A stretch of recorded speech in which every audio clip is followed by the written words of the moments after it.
Oui, bonjour à tous. Alors, je vais passer très vite sur la première partie parce qu'en fait, il y a des choses qui ont déjà été dites. Et puis, comme j'ai l'habitude de passer le dernier, j'ai toujours moins de temps que prévu finalement. Et comme je fais toujours au-delà du temps qui est prévu initialement, ça devient toujours un exercice très compliqué. Alors, la commande d'Antoine, c'était notamment de travailler d'abord sur les pratiquants et sur les usages sociaux. Donc, il y a des choses qui ont été données. Donc, je vais revenir juste plutôt sur des aspects type qualitatif plutôt quantitatif. Après, je vous emmènerai sur une deuxième partie sur les fonctions liées au sport de nature.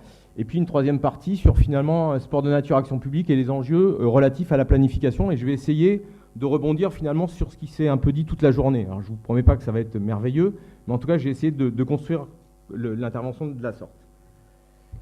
Alors, d'abord vous dire que c'est toujours un plaisir de revenir à l'invitation d'Antoine et de Thierry, alors, et des autres évidemment. Et c'est une invitation que je trouve heureuse, pas parce qu'on est à Valence, mais parce que finalement ça participe de la nécessité d'une co-construction et d'une co-réflexion, dont on a bien vu les enjeux aujourd'hui et sur lesquels je vais revenir à la fin. Mais là, je le positionne plus particulièrement sur la relation finalement entre le pôle et les universitaires, hein.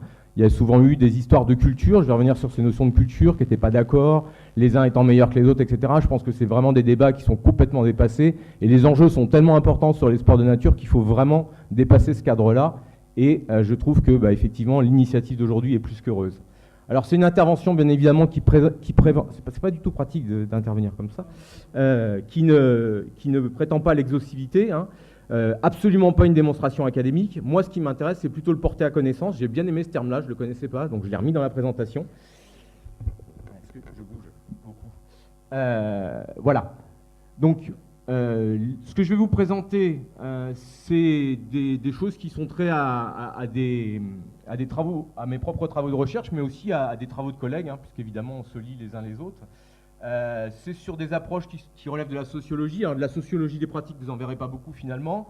De l'action publique et des organisations. Moi, je travaille plus particulièrement aujourd'hui sur ces aspects-là et sur la façon dont on gère dans des espaces protégés notamment les pratiques sportives de nature. Donc vous allez voir que la question de la planification, elle est intéressante à l'intérieur de ça.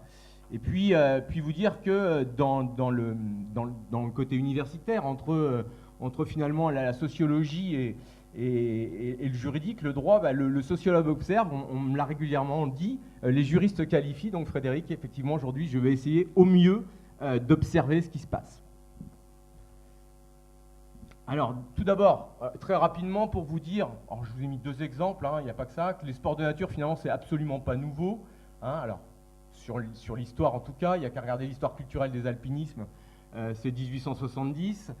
L'histoire du yoking à la française, c'est à partir de la fin du 19e siècle.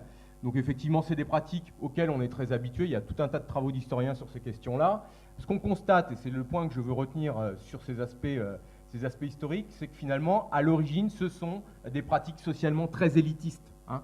Ça n'intéresse finalement que les gens qu'on appellerait des cadres sup aujourd'hui. Alors, un grand bond dans l'histoire, parce qu'on n'a pas le temps de s'arrêter, mais une période de rupture qui me semble très importante de constater, c'est les années 70-80, pardon, où on ne parle pas de sport de nature, mais on parle d'activité physique de pleine nature. Et aujourd'hui, alors je l'ai encore entendu dans la salle, c'est à mon sens un terme qu'il ne faut plus utiliser. Alors, je vous expliquerai pourquoi. Je renvoie à l'ouvrage d'un collègue qui s'appelait L'eau, l'air, la neige, et qui parlait d'activités de type ludique, hein, où finalement on est dans une conception de la nature où la nature est un vaste terrain de jeu et d'aventure. Alors on verra que par rapport au respect environnemental, c'était pas terrible. On est sur une forme d'humeur anti-institutionnelle, donc on n'a pas de fédération, mais on a des pratiquants auto-organisés. J'ai entendu le terme de sauvage tout à l'heure, je reviendrai dessus, il ne me paraît pas forcément toujours très approprié, mais en tout cas on est sur ce style-là. Et puis on est sur des objectifs de dépassement de soi, des mesures de jeu, de plaisir, de glisse, tout un tas de choses, autour de ce qu'on a pu appeler à un moment donné la culture fun, qu'on a voulu opposer à la culture fédérale. Alors, grosse erreur d'appréciation à l'époque, puisqu'on verra que le pratiquant de sport de nature aujourd'hui est un hybride, c'est-à-dire qu'il peut être à la fois dans un club sportif et à la fois avoir une pratique auto-organisée à côté. Majoritairement, c'était des jeunes hommes, donc on reste un peu dans la filiation de la fin du 19e, début 20e, des jeunes hommes à fort capital économique et culturel, hein, et qui privilégient des pratiques à dimension informationnelle et technologique. Donc c'est l'émergence du VTT, de la planche à voile, et alors pas du parapente, mais du deltaplane à l'époque, à titre d'exemple. Alors aujourd'hui, effectivement, on l'a dit, je ne vais pas revenir sur les chiffres qu'a donné Thierry ce matin, les sports de nature constituent un fait social majeur, c'est en progression continue, c'est-à-dire que plus ça va, plus ça augmente. Donc on a 2,4 millions de licenciés, on l'a dit, c'est une infime partie, hein, alors qui, pour ces derniers, sont sur 165 000 associations sportives, 25 millions de pratiquants, avec quelque chose qui domine, ce sont les sports terrestres. Alors les additions, ça fait plus de 25 millions, hein, forcément, puisqu'on peut faire de la mer et puis être aussi sur des activités terrestres, voire aériennes, hein, c'est les figures plurielles. Ce sont des populations pratiquantes qui sont finalement, quand on les compare, on fait l'extraction de ces pratiquants-là, alors sur l'ensemble de la population générale, qui sont un peu plus jeunes que l'ensemble des sportifs. Et puis c'est, alors comme le collègue vient de le dire, hein, aussi des manifestations sportives. Donc en 2011, il y a 54 départements qui avaient répondu à une enquête qui avait été réalisée par le pôle. Il y avait 12 000 manifestations sportives. Donc le poids des manifestations, effectivement, il a du sens à prendre en compte. Et on reviendra dessus tout à l'heure sur des aspects économiques. Avec en tête des pratiques, alors le chiffre a dû encore augmenter aujourd'hui, les trails et les courses de nature. Alors, juste, massification des sports de nature, ça veut dire quoi qualitativement? Ça veut dire qu'on est passé d'une pratique très élitiste à une diffusion sociale, c'est-à-dire cette idée, je dis bien cette idée, qui aurait finalement une extension de l'égalité entre les citoyens, hein. Donc, à l'intérieur de ça, il y a notamment, on identifie, hein, dans les travaux de recherche, le rôle de la population estudiantine qui sert un peu à brouiller les frontières sociales. Alors, c'est les 80% au bac, le plus de jeunes à l'université, etc., etc. Donc finalement, on assiste à une moyennisation des pratiques, hein, et la référence aujourd'hui en matière de pratiques sportives, la référence normative, elle est définie par les nouvelles classes moyennes, hein, et quand vous remettez ça dans j'allais dire la démographie de la structure de la population française, ben, on connaît le poids des classes moyennes aujourd'hui. Mais ce processus de diffusion sociale n'empêche pas qu'il y ait encore des processus de différenciation sociale, c'est-à-dire qu'il y a des gens qui ont encore pas accès ou moindre accès aux pratiques sportives, hein. Donc on n'a pas tout gagné, 25 millions c'est bien, je veux dire, si on veut vraiment parler d'égalité entre les citoyens, on est encore loin du compte, hein. Alors je ne vous parle pas de petits stages qui sont montés où on sort les jeunes des quartiers pendant une semaine, on va leur faire goûter des sports de nature, ils ont 5 jours de stage, ils font 10 sports de nature, voilà, et puis quand ils sont rentrés dans leur quartier politique de la ville, on leur dit qu'il faudra attendre l'été prochain. Je ne pense pas que ce soit très judicieux, hein, voire ça, me semble-t-il, contribue à finalement alimenter des désirs auxquels ils ne vont plus avoir accès. En tout cas, on s'aperçoit que les différents groupes sociaux ne réalisent pas les mêmes choix en matière de pratique. Les différents groupes sociaux n'ont pas accès dans des conditions d'égale représentativité au sport, hein. Vous prenez les agriculteurs, bah, globalement, par rapport à la population générale, ils accèdent moins que les cadres sup. Et au sein d'une même pratique, on voit du développement de différentes modalités de pratique. Alors, ces nombreuses modalités de pratique, elles sont propres à chaque sport de nature. Il y a des investissements variés qu'on peut repérer, des réponses à des aspirations des différents groupes sociaux, des différents genres, hein, puisqu'il y a aussi une question de sexe, hein, et de répartition par genré. Alors, il y a un nouveau rapport à la nature, c'est une évidence, qui favorise la venue de nouveaux pratiquants. Les sports de nature ne sont plus, pour une majorité des pratiquants, une fin en soi, mais un moyen au service d'aspirations diverses et plurielles. La découverte d'un territoire, jouer à se faire peur pour d'autres, la fuite de la ville, l'harmonie avec soi-même, la contemplation, la lutte contre le stress, et j'en passe, je vais revenir dessus sur les enjeux. Et puis il y a cette idée qu'il y a un intérêt d'interface entre le sport, les loisirs, l'environnement et le tourisme, et on reviendra sur ces questions-là tout à l'heure. Et puis on constate aussi, d'un point de vue qualitatif, des rapports au temps et aux lieux différents. On a des pratiques du quotidien et de proximité, on a des pratiques de vacances et d'évasion, et puis on a des mobilités diverses, des gens qui sont sur du fixe. Alors quand je dis du fixe, ça peut être la descente d'un canyon, hein. On a des gens qui sont sur des parcours étoiles, et on a des gens qui font de l'itinérance. Donc on voit bien que ce sont tout un tas de réalités très diverses. Alors je vais passer les diapos que j'avais fait sur la féminisation et sur le troisième âge, enfin sur les seniors, pour vous parler de ce que j'ai... alors c'est quelque chose que j'ai travaillé sur une enquête territoire, de ce que j'appelle la responsabilisation environnementale. Donc on en a parlé tout à l'heure, hein, et j'ai notamment entendu dire que finalement il y en avait 9 sur 10 qui se comportaient bien. Alors ça c'est du sens commun, je pense que dans la réalité des choses, c'est pas aussi simple que ça. Alors d'abord, vous dire qu'il y a une tendance au développement de ces pratiques qui s'inscrit dans une écologisation, hein, c'est les travaux de Bayeux et de Ballet qui montrent ça, mais du point de vue des différents... différent sur les rapports à la pratique sport et nature. C'est-à-dire que finalement, il y a des pratiquants qui seraient, semble-t-il, plus dans l'idée de vouloir lutter, enfin, de moins vouloir lutter et conquérir la nature, et plus se fondre dans elle et finalement mieux en profiter, hein. Donc c'est cette opposition entre les APPN où je consomme de la nature, c'est mon terrain de jeu, et finalement les sports de nature, les loisirs et les sports de nature, où j'essaye de vivre au milieu de mon environnement. Alors, ce sont deux grosses images, évidemment, on ne peut pas les opposer aussi simplement que ça. Et puis, donc ici, finalement, il y a la relégation de la nature comme objet de consommation, hein, mais bien l'idée d'intégrer la nature dans des comportements. Et puis, il y a d'autres études qui montrent, par exemple, que la responsabilisation environnementale, elle ne s'avère pas toujours une évidence, hein, et notamment quand il y a des enjeux économiques. Hein. Finalement, il y a des études qui montrent qu'à partir du moment où il y a de l'économie, finalement, que le canyon devienne une autoroute, c'est pas bien dramatique. Hein. Voilà, alors ça, c'est des travaux qui montrent ça. Finalement, ça nous pose la question de quelle culture de la nature ont les pratiquants. Hein. Et on s'aperçoit qu'on interroge finalement le rapport à l'environnement des pratiquants. Et là, on a des points de vue des acteurs qui sont très différents. Alors, il y a 3 semaines, là, sur un contrat de recherche sur les littoraux et sur les pratiques sportives en milieu littoral, j'ai interrogé un gérant d'une société de jet qui finalement, lui... J'ai de la voix, je pense. Hein. Ah, pardon. Qui finalement, lui, nous expliquait que ce qui posait problème dans le jet ski, c'était ceux qui louaient, c'est-à-dire sans encadrement. Donc, il posait la question de l'encadrement. Hein. Donc voilà, finalement, quand on interroge différents acteurs, la faute est toujours reportée sur d'autres acteurs. Hein. Donc, c'est pas du tout simple à envisager.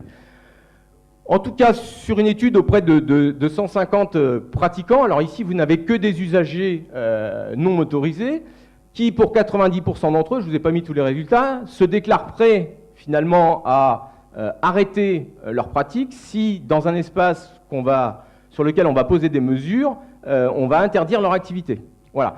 Donc ça, c'est ce que tout le monde répond. Après concertation, je suis prêt. Et puis, quand on les interroge, finalement, vous avez 3 types de réactions. Alors, le premier, c'est d'abord des gens qui sont convaincus de leur légitimité, de leur utilisation systématiquement respectueuse de la nature. Donc ils vont oublier que pour venir à la plage, s'ils font par exemple du surf, l'activité elle commence au moment où ils se mettent à l'eau sur le surf, mais ils ont oublié qu'ils sont venus en 4x4 sur la plage. D'accord ? Bon, voilà. Donc sur la question de la respectueuse, c'est l'idée de tout à l'heure de travailler sur le rapport entre l'espace terrestre et l'espace maritime. Donc il y a des questions qui se posent là-dessus.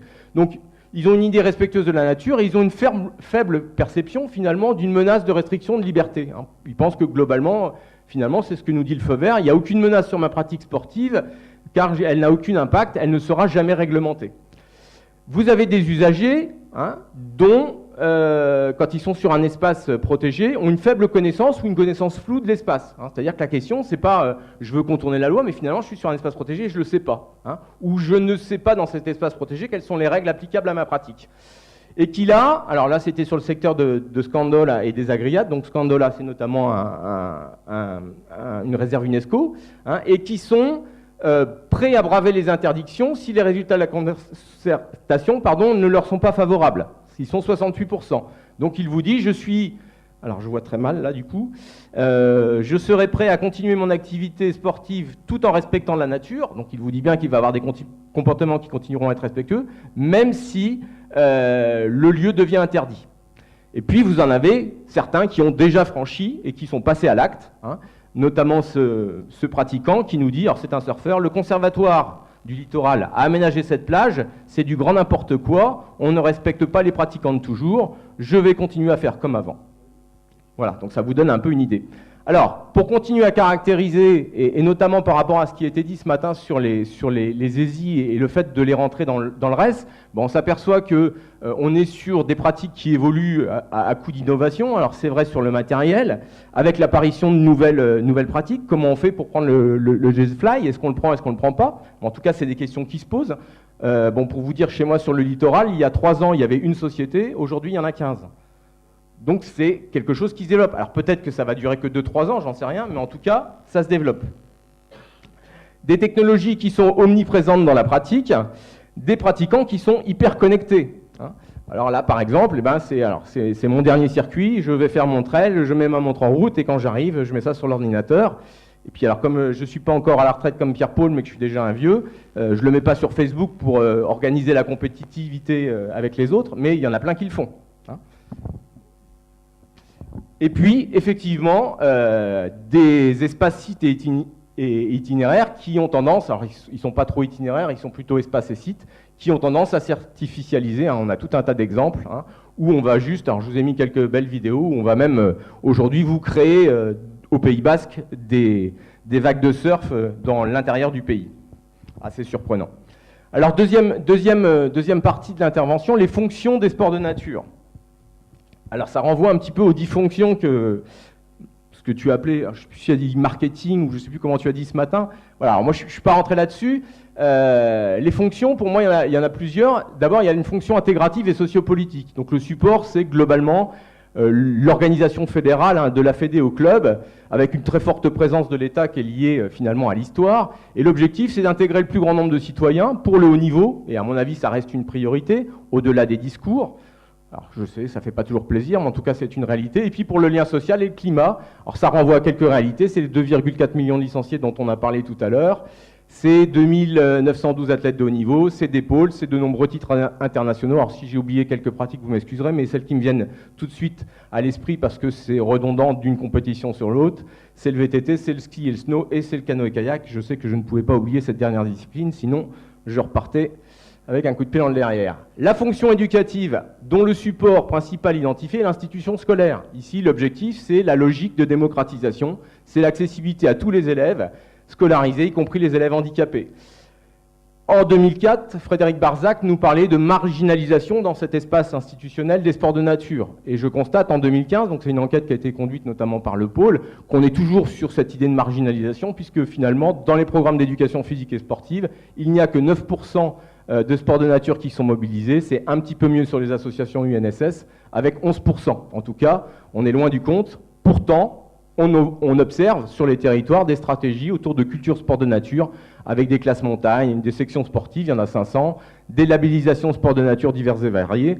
Et je n'ai pas pu m'empêcher de vous mettre l'exemple du lycée de la montagne de Val-de-Mort. C'est un territoire sur lequel on travaille à l'heure actuelle, qui est une fierté locale quand on écoute les gens parler du territoire et des réussites du territoire. Une fonction santé, dont Thierry a parlé ce matin. Pour moi, ici, on est sur une initiative de l'État. Ça renvoie à ce que Michel Foucault appelle le gouvernement des corps. Et l'idée ici, c'est de savoir comment on va mobiliser les APS, et plus particulièrement les sports de nature, au titre de cette politique. Alors, les supports, ils sont très variés. Il y a les fédérations, il y a l'État qui impulse, il y a le privé, il y a les collectivités, il y a les mutuelles, il y a les assurances. Ici, on est vraiment sur du public-privé.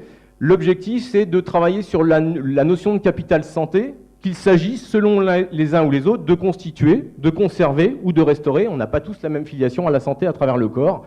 Alors, je vous ai mis les résultats d'une enquête que j'ai faite en Balagne il y a 3 ans, auprès de 1200 personnes. Il y a 2/3 des personnes, quand on les interroge sur les motivations à leur pratique, nous disent que c'est pour... Alors, c'était des questions ouvertes, c'est-à-dire qu'il n'y a pas le mot santé qui est marqué dedans. C'est-à-dire que les gens répondent ce qu'ils ont envie. Et après, je refais des catégories.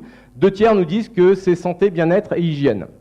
Avec des mots différents pour le dire, sur un double registre. La santé, c'est du physique, mais c'est aussi du psychologique, et c'est de plus en plus marqué aujourd'hui. Donc c'est à remettre avec l'environnement de la société stressante dans laquelle on est. Alors des mots que vous remettez derrière et vous comprendrez bien. Quelqu'un qui nous dit qu'il a été cardiaque et que finalement on est bien dans restaurer. Suite à une grossesse, on voit autre chose, perdre du poids, garder la ligne, déstresser, conditions physiques, bien-être, être bien dans sa tête, l'arrêt du tabac. Et puis je vous ai mis tout un tas de logos là qui vous montrent un petit peu les différents partenaires, alors notamment les villes qui sont très actives sur le réseau des villes actives. Et là, si on parle de planification, on peut se poser aussi la question de comment on mêle ça avec les contrats locaux de santé. Comment on intègre cette question des sports de nature dans les contrats locaux de santé. La fonction localiste et économique. Alors c'est là que j'ai du mal à créer de la catégorie. En tout cas, ce qu'on constate, il y a Marina Honta qui avait fait un travail en 2010 sur ces questions-là. Elle avait identifié au sein des programmes d'infrastructures sportives des projets État-région 2007-2013. Alors je ne vous ai pas tout mis, mais en tout cas, on repère sur 4 ou 5, 6 régions de l'époque, puisqu'elles ne sont plus forcément régions aujourd'hui. La Normandie avait investi sur les équipements sur la filière équestre, le Limousin et la Réunion sur la randonnée et les sports de nature plus généralement, l'Aquitaine sur les sports de glisse, la Bretagne et la Corse sur le nautisme. Derrière ça, il y a une forte revendication de marketing territorial, on l'a bien vu tout à l'heure, avec la publicité pour la promotion pour les parcs du Sud, avec une notion d'aménité touristique très forte. On s'aperçoit aussi qu'il y en a qui jouent Millau, qui s'auto-déclare capitale des sports de pleine nature. Donc on voit bien l'enjeu aujourd'hui de ces questions-là. Alors c'est un enjeu d'affichage, parce qu'on a bien vu que d'un point de vue politique, ça ne répond pas forcément derrière. Finalement, ça représente quand même les sports de nature dans les surfaces de promotion touristique, ça représente globalement 17% de la surface, donc c'est assez important. Ça représente une grande partie des services touristiques. Hein. Alors moi j'ai fait une enquête toujours en Balagne, il y a 70% des 72% exactement de gens qui venaient en Balagne qui consommaient une activité sportive de nature. Alors ça pouvait être juste un canyon, ça pouvait être juste un baptême de plongée, ça pouvait être une rando sur plusieurs jours, peu importe, mais en tout cas qui consommaient de l'activité sportive de nature. Et puis, ça devient finalement un produit de consommation classique, hein, avec les premières entreprises, alors qu'on a identifié, on a fait un travail comparatif entre la Réunion et la Corse avec Olivier Bessy dans les années 90. Alors, il y a des précurseurs avant, évidemment. Donc ce marketing territorial, il se décline, hein, chacun sa sauce, Biarritz là de surfer. Et puis si je prends le cas de la Normandie, par exemple, on voit bien que l'équitation s'inscrit dans une culture générale, puisque le logo de l'Orne, qui est un département de Normandie, effectivement, c'est aussi le cheval. Ça se décline très loin sur des stratégies d'action publique. Alors là, j'ai fait un peu du local. Île nature, île d'aventure, créneau qu'il faut jouer à fond. Moins 25 mètres le matin, plus de 1500 mètres l'après-midi. Je fais de la plongée, je fais du ski. C'est comme ça qu'on vous vendait la Corse en 93 dans le plan de développement. Et puis un peu plus récemment, mais comme on est un peu long chez nous, c'est la dernière politique sportive qui a été votée par l'Assemblée. La pleine nature constitue indéniablement un atout majeur en termes d'attractivité touristique. Donc on voit bien ce que ça donne. Et ça donne tellement que sur le portail de l'Agence du tourisme de la Corse, vous pouvez finalement organiser votre séjour sport nature en direct. Alors ça va d'un point de vue économique à la constitution de clusters et de pôles compétitivité. Donc je vous ai mis quatre exemples. Donc un tout dernier là, qui vient d'être lancé par le conseil départemental du 06 avec un cluster sport et tourisme Côte d'Azur. Voilà, c'est lancé ou pas lancé, mais c'est juste dans l'actualité, hein, c'est ça voilà. Le pôle compétitivité régionale Cap Nautique porté par la collectivité territoriale de Corse, Eurocima autour des activités du surf et de la glisse au Pays Basque, et puis dans la région lyonnaise et avec le siège à Annecy, un groupement autour des sports outdoor. Des retombées qui sont qualifiables, alors par différentes entrées. Alors Thierry avait raison de dire ce matin que c'est compliqué de trouver des données sur l'économie, et je pense qu'il y a vraiment à travailler sur les modèles. En tout cas, il y a tout un tas de travaux qui ont été menés. Alors, on peut avoir des entrées territoires. Midi-Pyrénées avait fait une enquête, notamment l'ADR, en 2008. Voilà, je vais pas tout dérouler, mais en tout cas, on peut avoir cette entrée-là pour montrer ce que les sports de nature apportent. On peut avoir des entrées par filière. Le tourisme à vélo en France représente 44%, soit 1,9 milliard d'euros d'activité. C'est 3,5 millions de séjours. On peut avoir des entrées par les événementiels. Donc, il y avait une approche qui était très intéressante, qui avait été faite par le pôle aussi, avec la même méthodologie, donc ça permet bien de voir l'intérêt de jouer un événement local comme le Trail des gendarmes et des voleurs. Quand je dis local, c'est organisé par le local, contrairement à un championnat du monde organisé par une fédération. Hein, donc vous avez des retombées économiques. Et puis il y a bien d'autres entrées possibles, évidemment. En tout cas, une chose est sûre, le marché des loisirs et des sports de nature, aujourd'hui, c'est un champ économique qui est émergent, flottant, mais aussi labile. Des retombées qui sont quantifiables sur la question de l'emploi. Je pense qu'au regard du chômage et du chômage des jeunes, aujourd'hui, c'est une question qu'on doit se poser.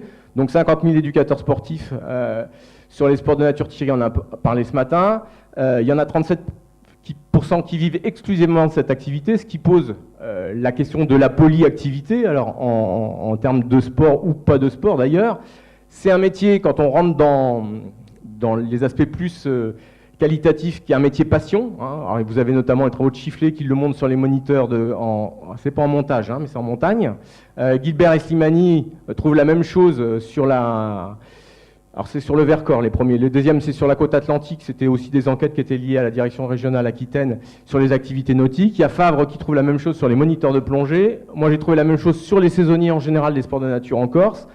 Finalement, on s'aperçoit, quand on les interroge, qu'il y a une sorte d'accommodation d'une certaine forme de précarité qui, souvent, est une précarité plus voulue que subie, hein, parce qu'ils veulent continuer à assouvir leur passion, c'est-à-dire je fais une bonne saison, et après, si je suis un spécialiste de canyon et que j'ai envie de grimper, je vais aller grimper en Amérique du Sud, par exemple. Voilà. Et puis, il ne faudra pas oublier, pas d'évaluer, parce que c'est compliqué, hein, l'économie parallèle. Il y a une clandestinité locale relative, il y a une culture de la dissimulation économique dans ce milieu-là qui est hyper importante. Hein. Vous payez votre canyon en liquide, c'est évidemment, il ne va pas rentrer sur le registre du commerce. Alors, pour finir, la dernière partie, c'est bon, 4 minutes, ça va aller très vite alors. Dernière partie sur la planification. Alors, il y a un enjeu qui est absolument pas apparu dans tout ce que je vous ai présenté, parce que pour moi, c'est un enjeu transversal, c'est celui de l'aménagement du territoire. c'est-à-dire celui qui renvoie à la question de l'urbanisme. Pourquoi? Parce que finalement, d'abord, il doit s'inscrire dans le respect de la protection et de la préservation des espaces naturels, sans forcément que ça devienne des cloches. Donc ça correspond bien à la philosophie du développement maîtrisé des sports de nature qui a été adoptée en 2004. Cet enjeu-là d'urbanisme ou d'aménagement du territoire, il permet la prise en compte de tous les autres enjeux, parce qu'il est transversal justement à travers la planification, et puis il permet la réalisation dans un second temps de tous les autres enjeux. C'est bien la question du GDESI et de l'ABDESI, on est bien sur les deux temps. Cet outil de planification, il permet une intégration dans les docs, où il devrait pouvoir permettre une intégration dans les docs d'urbanisme, et l'intégration, c'est finalement un moyen, c'est la question qui est posée, de pérennisation de l'accès aux espaces, sites et itinéraires de sport de nature. Mais, ça c'est de la théorie, il y a des réalités bien vivaces au-delà des exemples qui fonctionnent, et qu'on est heureux d'avoir vu fonctionner ce matin, et tout le monde, ce matin et cet après-midi, on a bien vu qu'il y avait des limites présentées par les acteurs. Le sport, ça reste un objet de politique résiduelle. On l'a dit, quand on traite, on va d'abord traiter avec l'agriculteur, et puis après, on traitera éventuellement les sports de nature. Puis quand on traite les sports de nature, il y a des hiérarchies qui sont faites, on va s'occuper des pêcheurs avant de s'occuper des canoës-kayaks, etc. etc. Donc, dans la hiérarchie des priorités, finalement, les sports de nature, souvent, au-delà du discours, quand on regarde ce qui se passe, ils arrivent à la fin. C'est ce que vous avez dit sur les parcs tout à l'heure. Alors l'exemple, Thierry avait une vision très positive de 60... Alors 60 GDESI, pourquoi? Je suis heureux de vous annoncer que vous pouvez faire la Haute-Corse en petit vert, puisque la commission devrait être créée là, dans les jours à venir. Donc ça sera les chiffres 2016. Donc 62 GDESI, 30 GDESI, après 16 ans, finalement, moi je ne vois pas forcément ça du côté positif des choses, même si effectivement, il y a le côté des difficultés du quotidien. Et puis, on voit bien les difficultés et la façon dont le maire du Haut-Rhin nous a dit tout à l'heure, pourtant c'est un convaincu, c'est un kayakiste, c'est un pratiquant, que finalement, il n'avait pas pensé ça à mettre dans ses plans locaux de gestion. Alors, le sport, c'est aussi un objet de marketing politique, c'est des luttes politiques et c'est des luttes de territoire. Alors, sur le 06, par exemple, Yann, ça te fera sûrement sourire, je le sais, c'est la métropole Nice-Côte d'Azur qui joue contre le conseil général ou départemental maintenant. Alors vous voyez, vous avez la métropole d'un côté et puis vous avez son président qui vient remettre des trophées au championnat départemental de ski. Et puis de l'autre côté, vous avez le président du comité départemental, je ne le cite pas, qui vient donner le coup d'envoi du Trail des Baous. Voilà. Et finalement, après avoir passé 2 ans d'observation sur le terrain, on s'aperçoit qu'il y a systématiquement cette opposition-là entre les deux. Donc les sports sont instrumentalisés pour d'autres choses. Donc, on a les mêmes choses, rassurez-vous, sur une intercommunalité dans le secteur de Toulouse. Des politiques qui sont concurrentielles, finalement, qui mènent à une gestion mosaïque ou à un enchevêtrement administratif, à une division en miettes. Et j'ai bien aimé les mots de Pierre-Paul ce matin, mais je l'avais déjà entendu, les diarrhées législatives, avec des décisions qui sont parfois contradictoires. Ces réalités bien vivaces, on s'aperçoit aussi que quand on regarde les sports de nature par le prisme de l'action publique, il y a 3 approches qui sont principales. Il y a le sport, il y a l'environnement et il y a l'économie. Et il y a des hiérarchies qui sont faites, c'est l'histoire du pôle nature tout à l'heure et des pôles loisirs. Voilà. Donc ça pose déjà un premier problème. C'est-à-dire par quel bout on le prend. Et quand on le prend avec des cultures différentes. Quand j'attaque les sports de nature par l'environnement, c'est pas comme le sport, c'est pas comme l'économie. C'est des discours qui sont royalement différents, qui renvoient à des cultures professionnelles administratives qui sont bien ancrées, qui elles-mêmes renvoient à des cultures de formation et qui renvoient souvent à des cultures personnelles des agents. Donc le problème de la culture, il est reposé aujourd'hui sur la question des sports de nature et de l'urbanisme, évidemment. C'est-à-dire que si on arrive à régler sport, environnement, économie, comment on va faire sport et urbanisme? Alors quelques verbatim exemples du jour. Trouver des solutions, alors c'est des mots d'Antoine notamment et Thierry, mais pas que. Trouver des solutions concertées, rencontre de différents réseaux, développer une culture commune, difficultés évoquées par le collègue de la DDCSPP 73 ce matin, qui était très éloquent sur cette question de comment on travaille ensemble. Donc l'idée, c'est d'aller sur un langage commun. Le problème, c'est que pour aller sur un langage commun, si on reste interne au milieu du sport, et en particulier au sein de l'institution Jeunesse et Sport, on va déjà avoir un premier problème à résoudre entre la question du sport et du loisir, qui est lié à l'histoire de la maison, à la culture de la maison, où Jeunesse et Sport finalement est très associé au milieu associatif. Alors il faut aller vers une culture hybride. Alors j'ai appelé ça culture urbasport ou sport urba, vous appellerez ça comme vous voulez, ou vous trouverez même un autre nom parce que c'est pas terrible. Ce que vous avez déjà en commun, c'est la décentralisation, c'est-à-dire que l'urbanisme avec les PLU et I, depuis 2000, c'est décentralisé. C'est la même chose sur les sports de nature en 83 avec les PDIPR et avec la CDESI depuis 2000. Donc il y a cette culture partagée, commune de la décentralisation, et c'est peut-être quelque chose sur lequel il faut s'accrocher. La deuxième chose qui est commune, c'est l'idée de politique participative qui est dans la loi SRU, avec l'obligation de concertation et de projection dans l'avenir. Et puis, la même chose qu'on trouve évidemment au sein des CDESI et des BDESI. Alors, avec cette idée que, attention, derrière politique participative, faire une réunion publique, ça n'a jamais été de la participation. Hein, ça peut se limiter à de l'information. C'est-à-dire que participation, derrière, il faut y mettre des outils qui amènent les gens à s'exprimer et à prendre en considération la parole des gens. Le côté sport, ce que j'y vois, parce que c'est celui que je connais le mieux, alors je ne vais pas faire d'affront à l'urbanisme, je ne connais pas le secteur, donc je vais m'abstenir de tout commentaire. Vous avez déjà une forme de culture de la planification avec le reste, les schémas collectifs du sport, les BDESI, c'est une évidence. Il faut cultiver la proximité, c'est facilitateur. Cette journée y contribue, me semble-t-il, et il y a nécessité de généraliser des dispositifs de formation. J'ai mis dispositif entre guillemets parce que ça peut prendre plein de formes différentes. Il faut absolument arriver à avoir une culture une acculturation. Pour avoir travaillé dans un autre domaine qui était celui du handicap dans l'enseignement supérieur, il y a 10 ans, quand on parlait handicap dans l'enseignement supérieur, un étudiant handicapé, il n'avait rien à faire à l'université. Voilà. Et à force de développer des formations qui souvent étaient au départ de la sensibilisation, etc., je ne dis pas qu'on a abouti et que c'est merveilleux, mais en tout cas, les choses sont en train de se transformer. Et cette idée d'acculturation, elle est hyper importante. Alors pour finir, merci de votre attention. Et si vous voulez continuer à travailler là-dessus, sur les juristes, vous êtes super bien entourés. Sur la question de la gestion des rapports entre les organisations, des enjeux de pouvoir, de concurrence ou pas de concurrence, de culture, voilà, vous savez que vous pouvez compter sur moi. Je vous remercie. Merci Ludovic.